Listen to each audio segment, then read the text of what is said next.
Hola, soy la doctora Yamile Jubis. Para mí es un placer estar con ustedes hoy en el Summit EduEssence de pie diabético y heridas complejas. Mi charla va a ser enfocada al tema de desbridamiento, control de la inflamación y regeneración de las heridas. ¿Es necesario y realmente posible? Entonces declaro mis conflictos de interés y es que declaro que los casos a presentar en esta conferencia fueron tratados con muestras de un producto llamado Fitoestimulin Hidrogel y Fitoestimulin Maya, los cuales fueron otorgados por la Casa Farmacéutica Euroética con el fin de evidenciar la eficacia de los productos para ser utilizado con fines académicos. Y contamos con el consentimiento de los pacientes para poder haber sido aplicados en ellos. También declaro que las fotos presentadas en esta conferencia son de mi propiedad gracias al consentimiento de uso otorgado por el paciente a mi persona para fines académicos y o comerciales.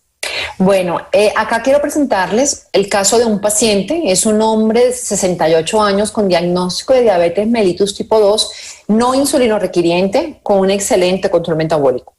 Iba caminando, mirando el celular, y sin darse cuenta pisó un bache en la calle, perdiendo el equilibrio, cae sobre el piso y el mayor impacto lo recibe la pierna izquierda. A las 48 horas, por presentar dolor intenso, edema y eritema en pierna izquierda, consulta por urgencia, le dan un diagnóstico de trauma de tejidos blandos, inician terapia analgésica y manejo local con calor. A los 15 días, debido a que la herida no mejora, hay una persistencia del dolor y la inflamación y el edema, decide consultar la unidad de pie diabético y se inicia un tratamiento. Entonces, aquí vemos al paciente. Este fue su día de llegada, que fue julio 6 de este año, del 2021, donde evidenciamos una lesión que son dos lesiones con tejido necrótico, con costra realmente dura, que yo creo que se alcanza a apreciar en las características de la foto. Y lo otro importante es un eritema que se ve en la piel perilesional alrededor de la lesión. Yo lo punteé de esta forma porque de eso visualmente podemos evidenciar mucho más fácil el eritema. Lo medimos con la regla y aproximadamente el eritema medía unos 2 centímetros. ¿Por qué eso es importante? Porque recuerden ustedes que hay unos signos locales de infección. Dentro de esos, dependiendo del halo eritematoso alrededor de la lesión, nos está indicando si el paciente en algún momento va a requerir antibióticos orales o intravenosos, dependiendo de los signos clínicos y síntomas que presente el paciente. En este caso, yo quise darle la oportunidad, por ser un paciente relativamente joven, un paciente que tiene una diabetes muy bien llevada y es una diabetes que no es insulino requiriente.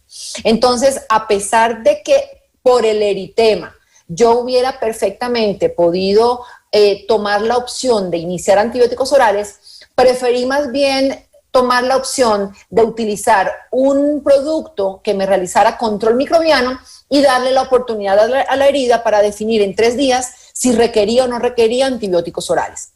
Entonces aquí vemos el tamaño de la lesión y durante la curación le hice una incisión en el tejido necrótico de la lesión más grande. ¿Por qué? Porque cuando yo toco, hago palpación de la lesión, me doy cuenta que está fluctuante.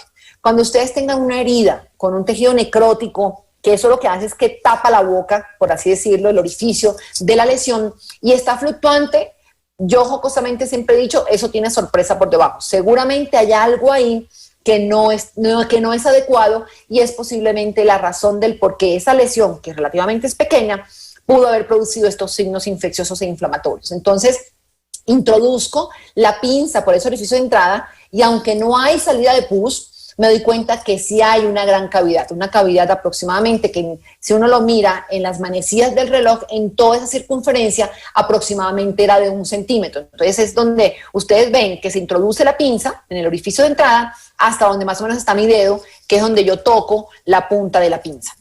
Entonces decido que para no tenerle que meter una mecha, lo que prefiero yo en ese caso es introducirle el gel que voy a utilizar, que tiene características de bacteriostático, para mejorarme la parte inflamatoria y el control microbiano.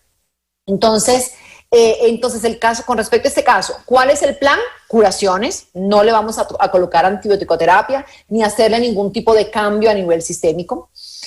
Cuando yo voy a elegir el método de tratamiento, lo primero que tengo que hacer es enfocarme cuál es el objetivo de mi lesión, para de esa forma escoger el adecuado tratamiento que yo requeriría.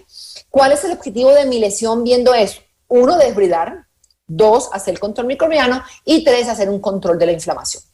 Por lo tanto, el tratamiento elegido para este paciente constó de 3 tipos de dispositivos. El primero es un depósito primario, el gel amorfo con sustancias bioactivas que lo hace el extractum acuoso de Triticum vulgaris rigenasa, y la acción bacteriostática que lo cumple la polihexametilbiguanida al 0,5%.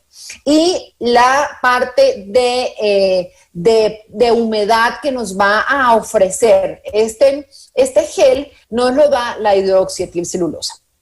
Como aporte secundario, la gasa impregnada con estas sustancias bioactivas, que es el extractum acuoso de Triticum vulgaris, y su acción antiséptica, que lo hace el 2-fenoxietanol. Y como terciario, colocamos una gasa antiadherente poco absorbente, pero que nos servía para que lo que le colocamos a la lesión realmente se quede en la lesión y no sea absorbida por ese terciario, y que además nos sirva de fijación. El plan de curación fue control en 3 días, para que en 3 días pudiéramos definir si íbamos o no con antibióticos orales. Efectivamente, este fue el resultado de ese paciente al cabo de los 3 días. Ustedes ven aquí en julio 9 que mejoró sustancialmente el tema del tejido necrótico. El tema del eritema mejoró notablemente, ya casi que solamente estaríamos hablando de 1 centímetro, ya no de 2 centímetros en toda esa piel perilesional, pero aún continúa teniendo cavidad. Por lo tanto, introdujimos nuevamente gel, pero ya en menor cantidad, y lo cubrimos nuevamente con la malla. Al cabo, ya no lo dejamos 3 días, sino que ya cambiamos a 5, y nuevamente en 4. Y lo vemos nuevamente en julio 13, vemos que el eritema ha mejorado sustancialmente, ya no había cavidad, por lo tanto decidimos no volver a introducir gel. Entonces tuvimos un muy buen control microbiano, por lo tanto no tuvimos que requerir ningún tipo de antibiótico oral. No requirió más desbridamiento, por lo tanto mi objetivo primario en ese momento cambió cuando lo veo en julio 21, por lo tanto defino que voy a continuar haciendo un control de la inflamación, que es fundamental en todas las lesiones, pero voy a promover más que todo granulación y epitelización. Por esa razón ya el gel hidroamorfo lo cambio, el gel de Rigenase, y lo cambio por crema de extractum de Triticum vulgaris. Y lo continuamos como secundario, la gasa impregnada de este mismo extracto de Triticum vulgaris, y lo dejamos esperar unos 5 días. Y vean ustedes cómo nota el cambio en cuanto a la promoción de granulación y epitelización en la curación del 21 al 27. Luego lo podemos evidenciar del 27, cómo cambia a agosto 2, y el día de su salida, que fue agosto 7, miren ustedes la diferencia. Entonces, vean en el momento que cambiamos a malla y a gasa, a malla y a crema, de julio 21 a agosto 10. Realmente una recuperación muy interesante. El paciente nos llega julio 6 de esta forma y es dado de alta de la clínica en agosto 10. Por supuesto, aún en esa fotografía se nota que la herida cicatrizal aún está débil. Recuerden que la fuerza tensil donde hubo una herida, esa piel va a demorar un tiempo bastante importante en volver a tomar esa fuerza, por lo tanto hay que protegerla mucho, y la recomendación fue seguir colocando la crema en casa, cubriéndola con una gasa normal, sobre todo cuando fuera a salir. Entonces, de esta forma el paciente sale muy bien librado, un mes de tratamiento y realmente no requirió más de 6-7 cambios. Este caso es un caso muy triste porque es un caso realmente interesante, pero lo digo triste en el sentido de que fue un mal manejo por parte del paciente. Este es un hombre de apenas 43 años, con un diagnóstico de diabetes tipo 2 insulino requiriente, de recién diagnóstico, no tenía más de 6 meses, pero con un pésimo, inadecuado y todos los sinónimos que ustedes le quieran dar de mal control metabólico. El paciente refiere que tuvo una serie de problemas personales, donde además hubo algo de depresión, de poca aceptación al diagnóstico de diabetes, por lo tanto la adherencia al tratamiento fue nula.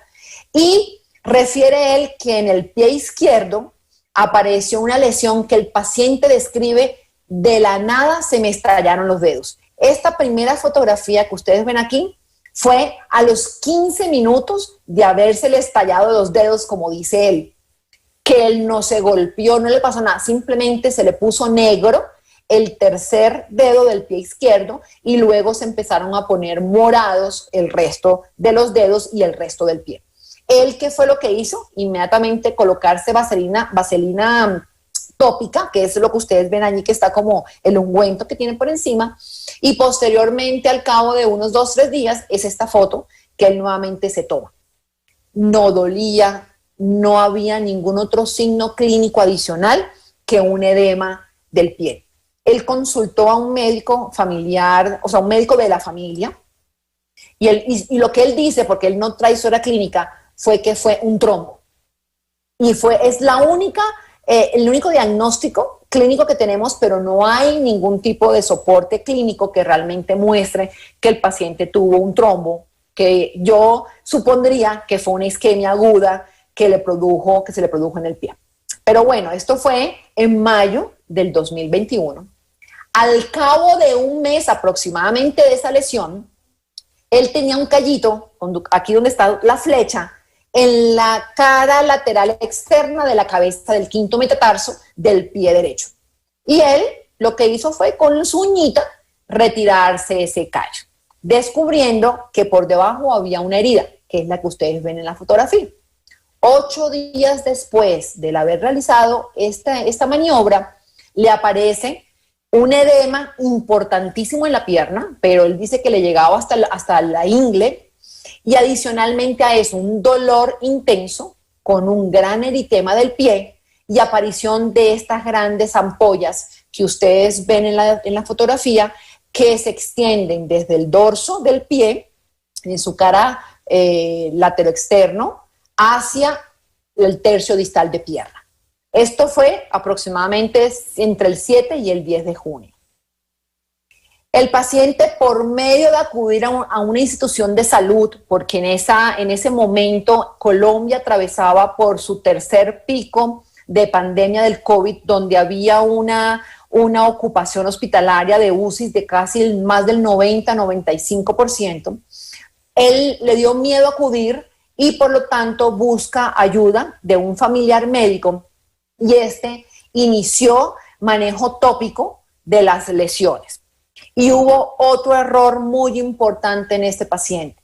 Un paciente que tenía una hemoglobina supremamente alta, que inicialmente por urgencias le habían ordenado insulina, este paciente no la estaba recibiendo, sino que simplemente le recomendaron que tomara metformina. Entonces, un paciente con una complicación crónica, con un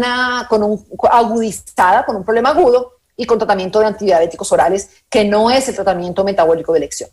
Entonces, la recomendación del familiar fue: realícese baños con hipoclorito de sodio, sin diluir, directo.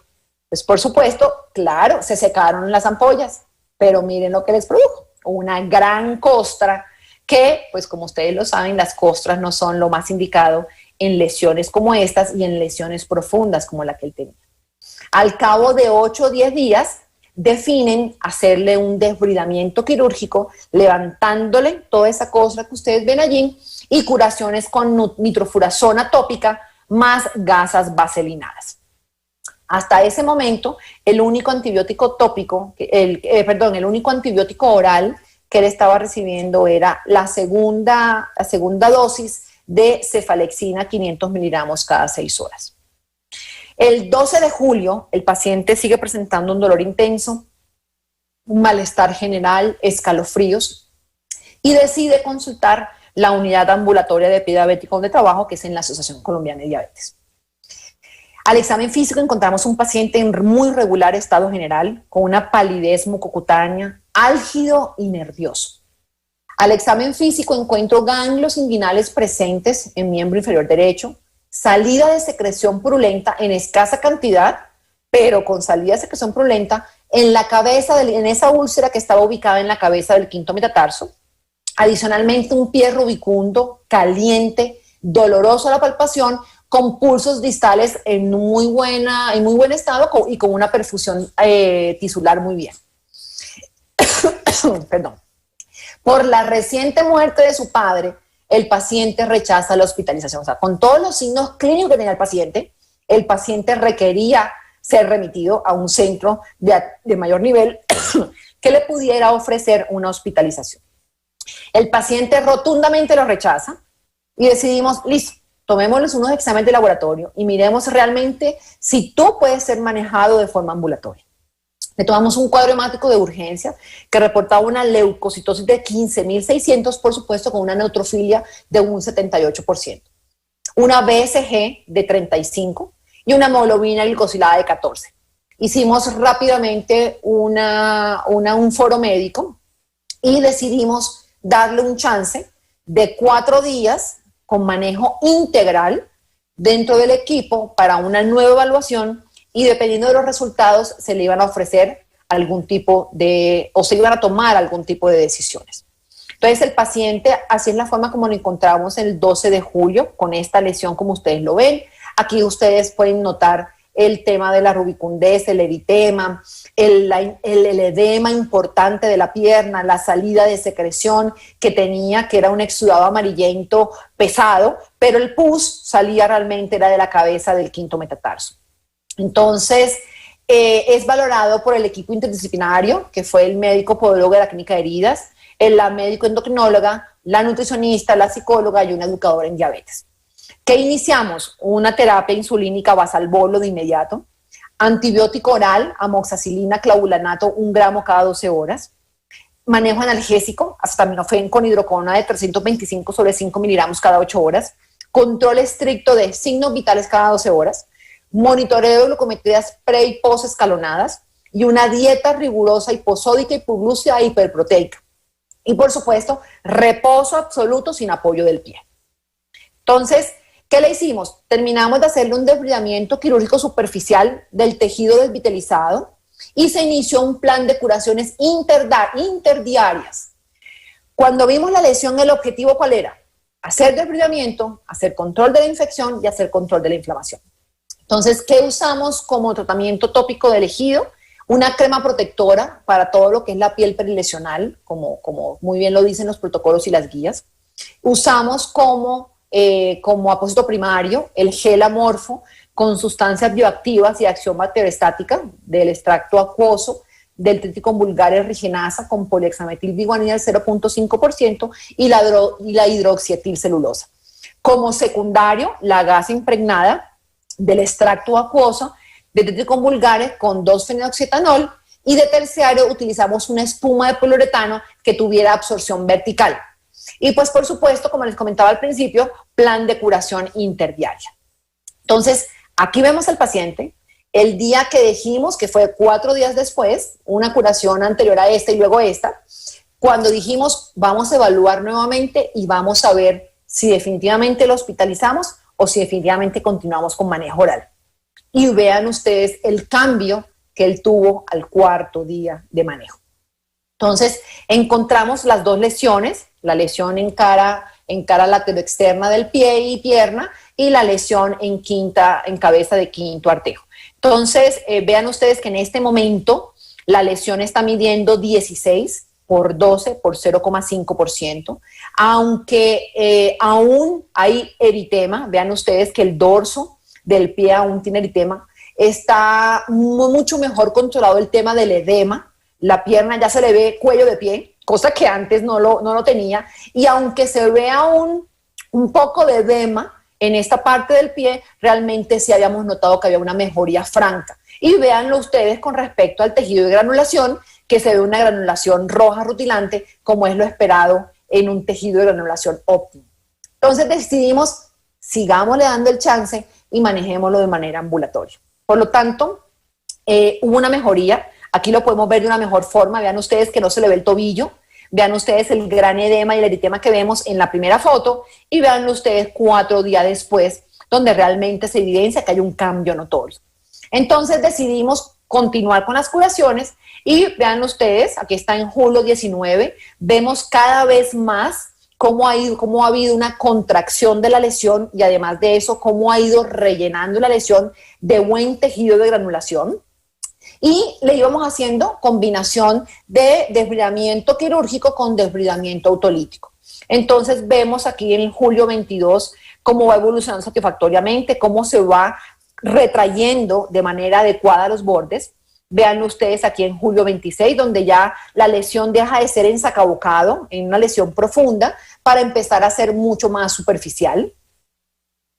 Aquí lo vemos en julio 29, recuerden las medidas que les dije al principio, que hablábamos de 16 por 12 por 10, y ya en estas evoluciones que vemos simplemente 10, 12 días después, podemos evidenciar que ya la lesión mide 9 por 8 centímetros y no hay profundidad, está ya completamente superficial. Vean ustedes el margen que nos da de epitelización, donde casi estamos evidenciando 1 a 2 centímetros de margen de epitelización, donde nos dice estamos evolucionando de manera satisfactoria, cada vez más se ve el control del edema y obviamente este paciente fue manejado también con vendaje elástico, ¿no? Entonces tuvimos un control microbiano adecuado, no se requirió más desbridamientos quirúrgicos como tal, ni tampoco autolíticos. Por lo tanto, cambiamos a seguir continuando con el control de la inflamación, promover granulación y promover la epitelización. Entonces cambiamos, dejamos de usar el gel hidromorfo para cambiarlo por la crema de extracto acuoso de Triticum vulgare y continuamos con la gasa impregnada de Triticum vulgare y de terciario la espuma de poliuretano. Ya la curación no era ya por medio, ya la curación era cada tercer a cuarto día. Entonces miren ustedes cómo va evolucionando. En agosto 9, agosto 12, ya se ve una L, la forma que está tomando la herida es una L. Y vean ustedes, la última fotografía que tengo del seguimiento de este paciente a hoy es el día agosto 16. Entonces realmente vemos la diferencia importantísima que hay si hacemos un control de la inflamación, un control microbiano del paciente y una adecuada preparación del lecho en estos casos. Entonces, vean ustedes un paciente con todas las condiciones para fracasar en un manejo ambulatorio. Miren, una herida de 16 por 10 por 1, de 16 por 12 por 1, pasamos a una lesión que yo le pongo a esta lesión, lastimosamente ese ya no pudimos tomarle con la regla, pero yo le pondría que es una lesión de por lo menos unos 6 por 8 centímetros. Entonces, algo súper importante, y eso lo vamos a ver a medida que desarrollemos todo el congreso en estos 3 días, y es que cada vez más tenemos que hacer uso de las guías y de los protocolos y de los documentos de consenso. Este documento de consenso es muy interesante, los invito a que lo revisen. Fue donde por primera vez se dijo, sigamos utilizando el TIME, que es un excelente acrónimo, pero adicionémosle 2 características fundamentales que fueron la regeneración y los factores sociales. Por lo tanto, no usemos time, sino usemos timers. Y eso fue lo que nosotros aplicamos en estos 2 casos que les acabo de mostrar. Súper importante, unos datos simplemente para recalcar, y es la producción de especies reactivas de oxígeno, que son los famosos ROS, representan un factor súper importante en la curación de las lesiones, porque esto bloquea el proceso normal, algo que se ve muy comúnmente en los pacientes diabéticos y algo que se ve en las úlceras que son cronificadas. Por esa razón, la actividad antioxidante del extracto del Triticum vulgare se evidenció en comparación con el ácido ascórbico, que es un antioxidante que todos conocemos y es el patrón de oro de la actividad antioxidante en el tema de las heridas. Adicionalmente a eso, el extracto acuoso de Triticum vulgare tiene una actividad proproliferativa y eso lo han demostrado diferentes estudios que ustedes pueden revisar con sus publicaciones. Por lo tanto, durante ese proceso de reparación tisular, diferentes tipos de células están involucradas en esa regeneración y en esa fase proliferativa, especialmente los famosos fibroblastos y queratinocitos, que son fundamentales. Por lo tanto, esta actividad regenerativa de este extracto acuoso de Triticum vulgare sobre los fibroblastos fueron confirmados también en muchos estudios científicos. Por lo tanto, el mecanismo molecular por el cual actúa este extracto acuoso del Detriticum vulgare, estimula la proliferación de los fibroblastos y es debida a esta síntesis, a esta estimulación de la síntesis de fibronectina, de ácido hialurónico sintetasa 2, que son dos factores súper importantes en estos procesos de la actividad de regeneración. La actividad proliferativa también fue analizada. Recuerden ustedes que hay ciertas sustancias que nos cronifican las heridas, como son las metaloproteasas, y aquí se encontró en estos estudios que rápidamente les muestro, se encontró realmente cómo este Detriticum vulgare tiene la capacidad de modular la expresión de estas metaloproteasas, en especial la metaloproteasa 2 y la metaloproteasa número 9. Por lo tanto, importante, la inflamación es uno de los principales culpables de la cronicidad de una lesión. Y la cronicidad de una lesión es exactamente igual a la cronicidad del dolor. Entre más tiempo un paciente lleve con dolor, más difícil será poderlo controlar. Por lo tanto, debemos actuar rápidamente y en especial modular mucho esa respuesta inflamatoria. Y esto también se analizó en este extracto de Detriticum vulgare que fue patentado como Rigenase. Por lo tanto, este extracto acuoso es capaz de inducir una reducción significativa de las citocinas. Recuerden ustedes que este es uno de los marcadores principales de inflamación durante la reparación de los tejidos. Muchísimas gracias.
Muy buenas tardes.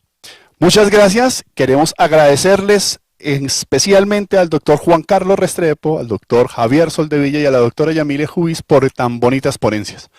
Y de verdad estamos muy contentos, muy contentos de tenerlos acá. Entonces, sin más preámbulo, yo quiero verlos en este momento porque vamos a tener la sesión de preguntas y respuestas de este simposio que acabamos de ver. Doctores, doctor Soldevilla, un gusto verlo. ¿Cómo está España? España está muy trasnochada a estas horas, ya son casi hora de acostarse, pero bueno, parece que viendo un poquito de luz después de un túnel muy oscuro de muchos meses. Yo lo sé, doctor Soldevilla, y le queremos agradecer este horario y el haber estado con nosotros en esta sesión de preguntas y respuestas en vivo. Doctor Juan Carlos, ¿cómo está Medellín? Con mucha lluvia, pero bien, vamos bien. Nos está afectando mucho el fenómeno de la niña. Sí, les está afectando mucho. Bueno, y yo quiero hacerles que yo soy una persona muy especial y tengo hoy una invitada que está de lujo, la doctora Yamile Juvis, que está con nosotros hoy. Hoy los acompaño como conferencista esta vez. Les quiero dar a todos la bienvenida y gracias. Bueno, empezando con nuestra sesión de preguntas y respuestas, doctor Juan Carlos, ¿deberíamos elegir un método de desbridamiento sobre otro como prioritario? Yo pienso que esa pauta la da el paciente. Dependiendo de las características del paciente, tú puedes elegir cuál es el método para el más apropiado, ¿cierto? Porque muchos dirían que el mejor puede ser el desbridamiento quirúrgico, por ejemplo, pero si el paciente no tiene las condiciones hemodinámicas para hacerlo, pues no sería lo ideal, ¿cierto? Entonces yo pienso que el que marca la pauta para eso es el paciente y las condiciones de salud que tenga. doctor Juan Carlos, muchas gracias. Doctor Javier Soldevilla, si tuviera que hacer un cambio en una institución de salud para prevenir las lesiones por presión, ¿cuál sería? De momento prescindir de los gerentes. No, es broma, es broma. Yo También. creo que una política desde la raíz donde todos los profesionales, desde el nivel más básico, tuvieran clara la magnitud de este problema y la evitabilidad.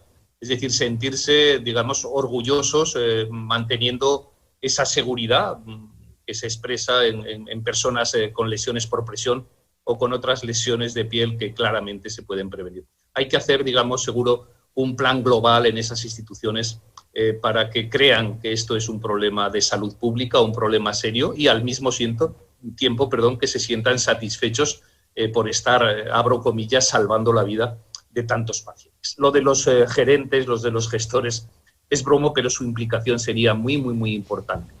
Sería, yo diría que capital que los gestores de esas instituciones creyeran en que esto es una realidad, que se salvan vidas y que se puede hacer de una manera adecuada y de una manera muy efectiva. Muchas gracias, doctor Soldevilla. Doctora Yamile, ¿en el primer caso se podía usar vaselina, que es más económico?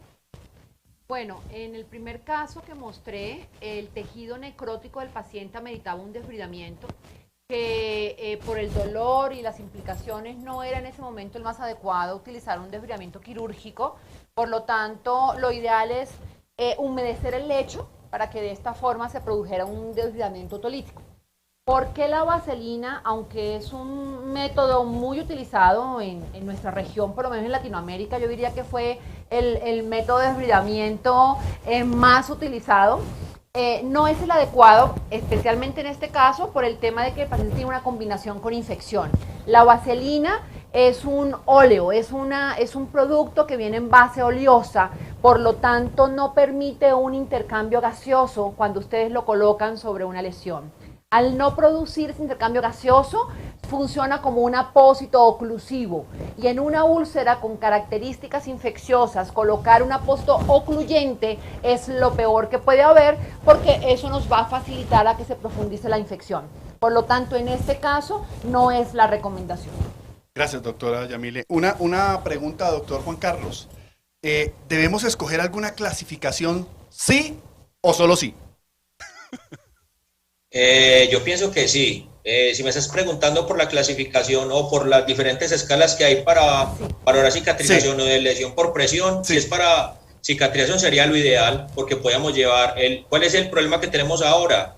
Que no hay un consenso claro específicamente de qué es lo que hay que valorar, ¿cierto? Damos muchas conferencias de valoración, de que hay que tener en cuenta, pero a lo último hay un dicho que me traje de España y es que cada maestrillo tiene su cuadernillo y cada cual pues valora lo que cree que es lo más adecuado para valorar, ¿cierto? Entonces, si pudiéramos tener un consenso de que hay que valorar paso a paso cada una de esas características, yo creo que sería mucho más fácil de ver dónde tenemos el error cuando estamos valorando la cicatrización o cuando estamos curando al paciente.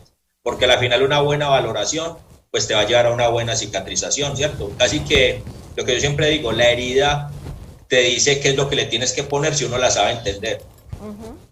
Qué bueno. No sea humilde, doctor Restrepo, yo creo que si me permiten participar, por favor. Creo que el trabajo que lleva su nombre y su acrónimo es una forma de monitorización de la cicatrización en este momento óptima.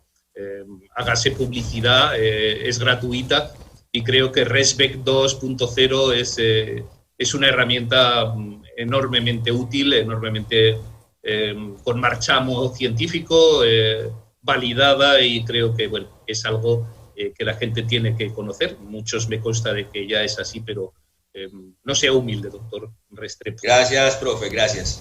Me uno completamente a las palabras de Javier, eso es cierto. Si hay algo que merece un aplauso, y es a este colombiano que tenemos aquí un orgullo, sobre todo en el manejo de las heridas, a nuestro J, que de cariño le decimos así, es a esa clasificación que nos ha brindado muchas luces para poder enfocar mejor a nuestros pacientes, porque si seguimos el paso a paso, podemos perfectamente tener claro el objetivo de lo que queremos lograr con esta curación. Perfecto. Después de ver al doctor Juan Carlos sonrojarse por primera vez, Doctor Juan Carlos, para pacientes adultos en UCI, ¿hay una escala específica diferente a la de Brade? A ver, lo que pasa es que cada institución maneja como la que mejor le viene. Hay otros que manejan la Norton modificada, otros manejan Braden, otros manejan Emina, ¿sí? Entonces va a depender mucho, como yo siempre digo, del rango de edad en que esté el paciente y obviamente la institución.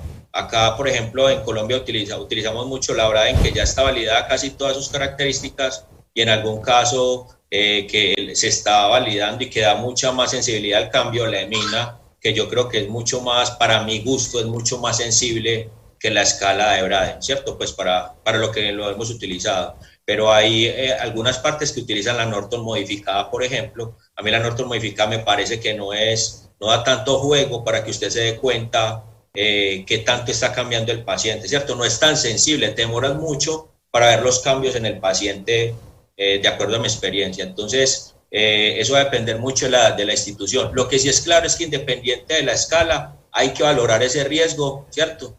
Hay una tesis de los compañeros de la GNOPP que hay más de 65 escalas para valorar úlceras por presión, ¿cierto? Para el riesgo de úlceras por presión, perdón.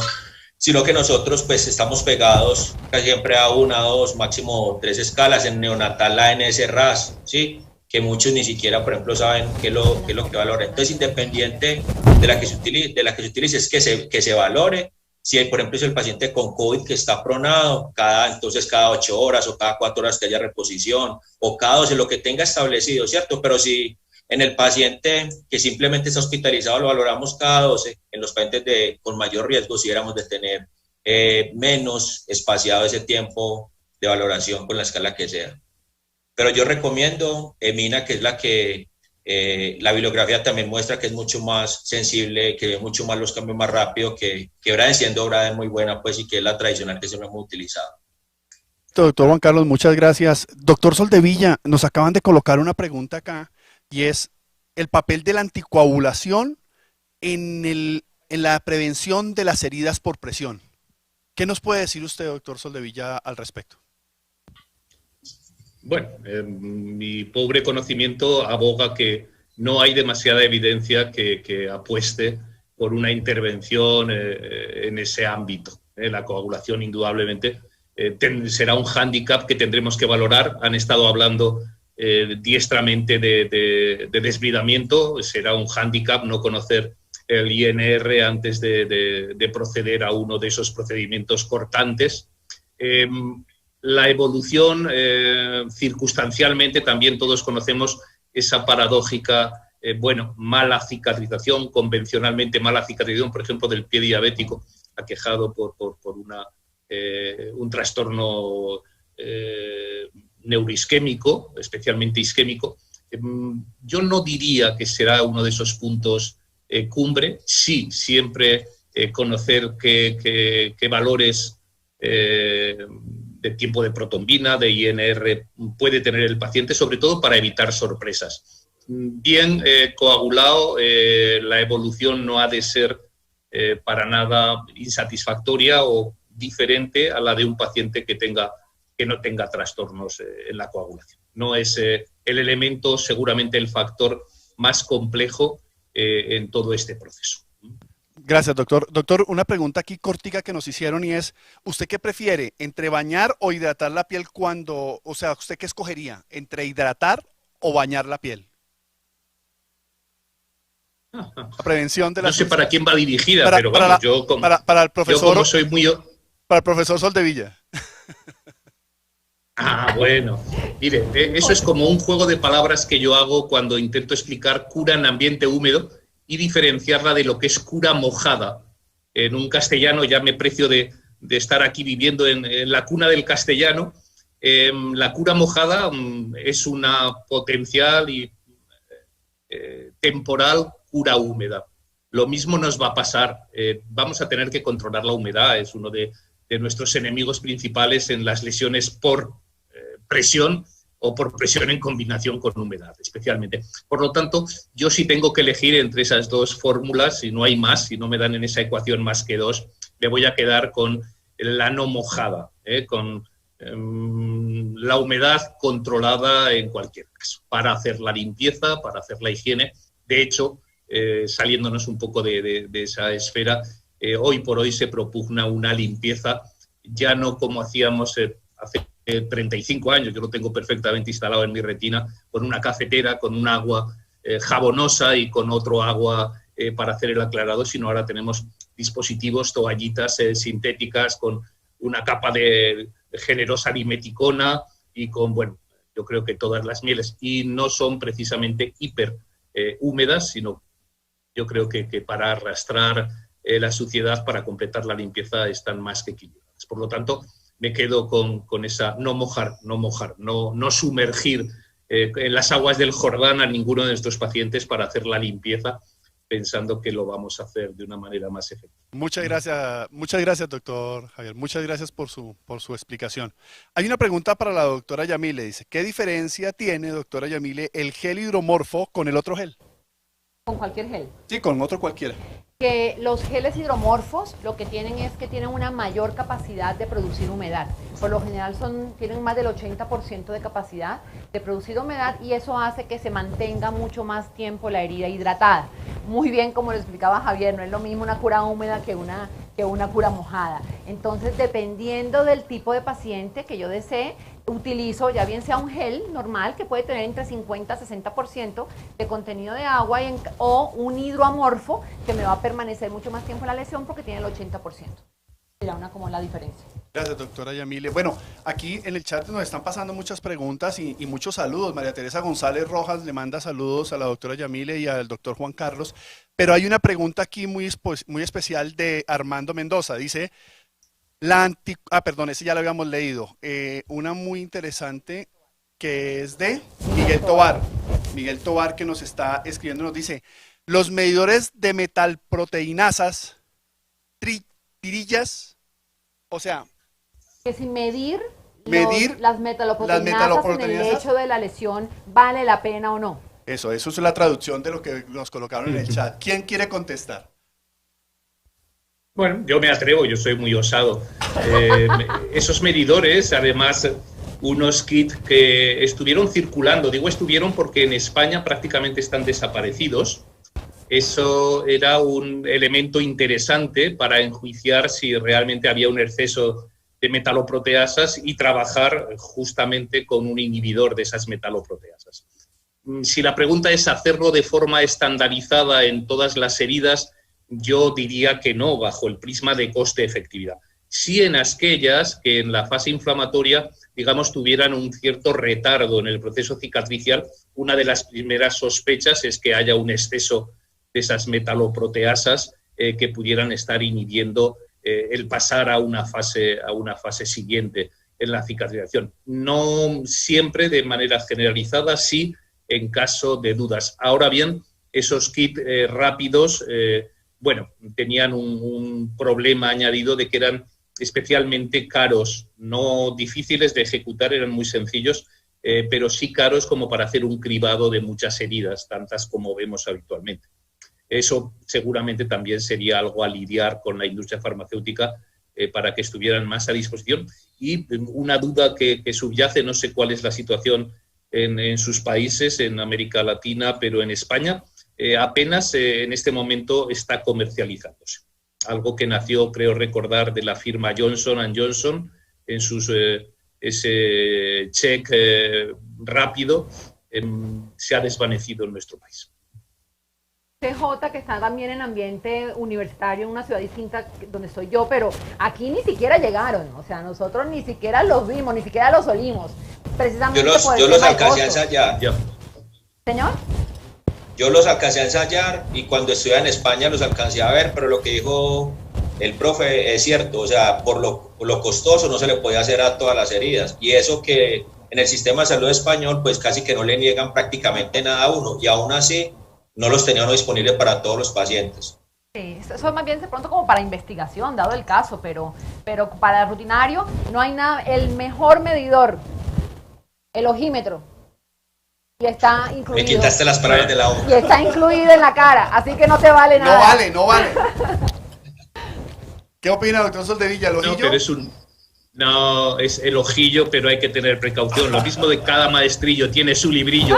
Hay que tener precaución porque con los años vas acumulando presbicia y te puede dar algún error. Es verdad, es verdad.